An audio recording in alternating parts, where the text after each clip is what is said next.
Alkisah pada zaman dahulu kala, terdapat seorang pemuda dengan nama Toba. Ia merupakan seorang yatim piatu. Untuk memenuhi kebutuhannya sehari-hari, Toba bekerja di ladang. Sesekali ia mencari ikan di sungai yang terletak tidak jauh dari gubuknya. Ikan hasil tangkapannya kerap dijadikan sebagai lauk, dan bila berlebih akan dijual ke pasar. Pada suatu hari sepulang dari ladang, Toba memancing ikan di sungai tersebut. Ia sangat berharap untuk memperoleh ikan yang besar yang dapat dengan segera dimasaknya untuk dijadikan sebagai lauk. Terpenuhilah harapannya tersebut. Tidak berselang lama, ia melemparkan pancingnya ke sungai. Mata kailnya langsung disambar oleh seekor ikan. Betapa gembiranya Toba saat menarik tali pancingnya dan melihat seekor ikan dengan ukuran yang besar tersangkut di mata pancingnya. Sejenak, Toba memperhatikan ikan besar yang berhasil ia pancing itu. Ikan yang aneh, gumannya. Seumur hidupnya, Toba belum pernah melihat ikan dengan bentuk seperti itu. Warna ikan tersebut kekuningan, serta sisik-sisiknya kuning keemasan. Tampak berkilauan sisik-sisik tersebut saat terkena paparan sinar matahari. Saat Toba melepaskan mata kail dari mulut ikan tangkapannya tersebut, tiba-tiba terjadi sebuah keajaiban yang sama sekali tak pernah ia duga.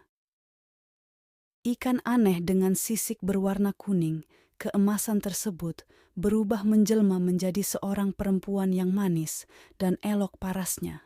Toba terheran-heran ketika melihat keajaiban yang berlangsung di depan matanya itu. Ia hanya berdiri tak percaya dengan bola mata membulat serta mulut melongo. "Tuan," kata perempuan cantik jelmaan dari ikan kuning itu, "aku adalah makhluk kutukan dewa. Aku dikutuk karena telah melanggar larangan besarnya. Sudah ditakdirkan kepadaku bahwa aku akan berubah bentuk dan menyerupai makhluk apa saja yang memegang atau menyentuhku. Karena Tuan sudah memegangku, maka aku pun berubah menjadi manusia, seperti Tuan ini." Toba lantas memperkenalkan namanya, begitu juga dengan perempuan berwajah cantik itu. "Namaku Putri, Tuan." Toba lalu memikirkan sesuatu dan menjelaskan pemikirannya tersebut kepada Putri. Pemikirannya ialah untuk memperistri Putri, karena Toba sangat terpesona dengan kecantikan si perempuan jelmaan ikan itu. "Bersediakah engkau menikah denganku?" tanya Toba setelah pembicaraannya beberapa saat. "Baiklah, aku bersedia, Tuan. Selama Tuan bersedia juga untuk memenuhi satu syarat yang akan kuajukan." Jawab Putri. "Syarat apa yang engkau inginkan? Sebutkanlah, aku pasti akan memenuhinya." "Permintaanku hanya satu. Pastikan bahwa Tuan dapat menutup rapat-rapat rahasiaku. Jangan sekali-kali Tuan menyebutkan bila aku adalah seekor ikan. Bila Tuan menyatakan kesediaan Tuan untuk menjaga rahasia ini, aku bersedia menjadi istri Tuan." "Baiklah, aku berjanji akan menutup dengan rapat rahasimu ini. Rahasia ini akan hanya kita ketahui berdua," kata Toba. Toba dan Putri pun akhirnya menikah. Pasangan tersebut hidup rukun dan berbahagia walau dalam kesederhanaan. Kebahagiaan mereka serasa kian lengkap dengan kehadiran buah hati mereka. Seorang anak laki-laki yang diberi nama Samosir. Samosir tumbuh menjadi anak yang sehat dan memiliki tubuh yang kuat. Sayangnya, Samosir memiliki sifat yang pemalas dan agak nakal. Kehidupan Samosir sehari-harinya hanya tidur-tiduran. Ia seperti tak peduli dam, tak ingin membantu sama sekali kerepotan ayahnya yang sibuk bekerja di ladang. Bahkan, untuk sekadar mengantar makanan dan minuman untuk ayahnya pun, Samosir seringkali menolak bila diminta. Seandainya mau, Samosir akan melakukannya dengan malas-malasan dan wajah yang bersungut-sungut. Kian hari, kian bertambah malas kelakuan Samosir. Hal tersebut dikarenakan ibunya terus memanjakannya. Apapun yang diminta oleh Samosir akan selalu diusahakan oleh ibunya untuk dipenuhi. Samosir memiliki nafsu makan yang sangat kuat. Jatah makanan sehari untuk sekeluarga dapat dihabiskannya dalam waktu sekali makan. Toba merasa harus bekerja lebih keras lagi, supaya bisa memenuhi keinginan makan anak semata wayangnya yang luar biasa itu. Pada suatu hari, Samosir diminta ibunya untuk mengantarkan makanan dan minuman untuk ayahnya, yang sedang bekerja di ladang. Samosir yang sedang bermalas-malasan pada mulanya enggan untuk menjalankan perintah ibunya tersebut. Meski demikian, setelah ibunya memaksa dengan terus-menerus, akhirnya Samosir bersedia untuk mengantarkan makanan dan minuman tersebut, meski dengan wajah yang muram dan bersungut-sungut. Samosir membawa makanan dan minuman tersebut menuju ke ladang. Di tengah perjalanan, Samosir tiba-tiba merasa lapar. Dihentikannya langkah menuju kebun. Samosir lalu memakan makanan yang seharusnya akan diberikan untuk ayahnya tersebut. Makanan itu tidak dihabiskannya semua dan hanya disisakan sedikit.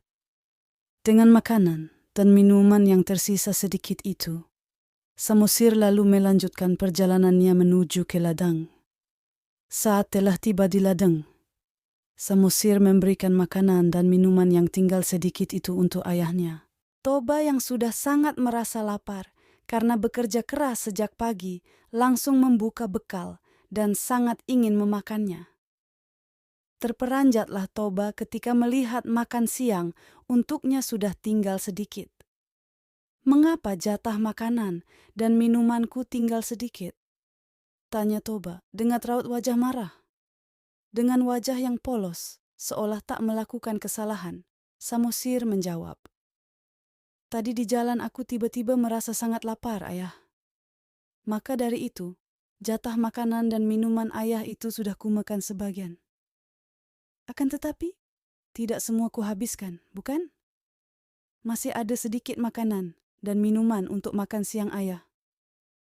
"Dasar anak yang tidak tahu diuntung," makian Toba kepada anaknya. Kemarahan Toba seketika kian meninggi. Serasa tak dapat lagi ia bersabar dan menahannya. Umpatan Toba pun seketika itu meluncur. "Dasar kau, anak keturunan ikan." Samosir sangat ketakutan dan terkejut ketika mendengar umpatan dari ayahnya. Ia dengan cepat langsung berlari ke rumah sembari menangis. Pada saat sudah sampai di rumah dan bertemu dengan ibunya, Samosir langsung menceritakan semua kasihan dan makian dari ayahnya yang menyebutkan bahwa dirinya adalah keturunan dari seekor ikan. Mendengar pengaduan dari anaknya itu, ibu Samosir menjadi sangat sedih. Tak disangka, bila suaminya yang sangat ia sayang telah melanggar sumpah untuk tak menyebutkan bahwa putri adalah makhluk yang berasal dari ikan. Tak berselang lama, Samosir dan ibunya saling berpegangan tangan. Dalam hitungan sekejap, kedua ibu dan anak itu menghilang dan keajaiban pun terjadi. Pada bekas pijakan kaki Samosir dan ibunya, tiba-tiba menyembur air yang sangat deras. Dari dalam tanah, air yang disemburkan keluar seakan tiada henti. Semakin lama tak semakin berkurang semburan air tersebut, malah semakin besar adanya. Dalam waktu yang cepat, permukaan tanah di daerah itu pun tergenang. Permukaan air kian meninggi dan tak berapa lama, kemudian lembah yang digunakan oleh Toba sebagai tempat tinggal pun sudah penuh dengan genangan air.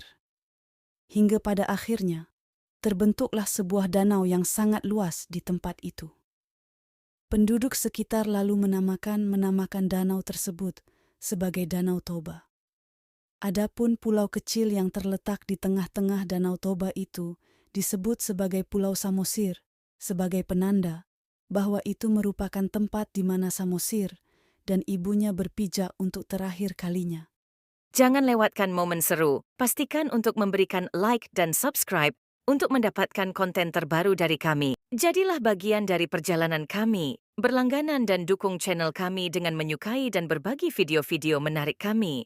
Mari kita menjelajahi dunia bersama dan menemukan keindahan dalam setiap cerita yang kami bagikan. Terima kasih atas dukungan dan partisipasimu.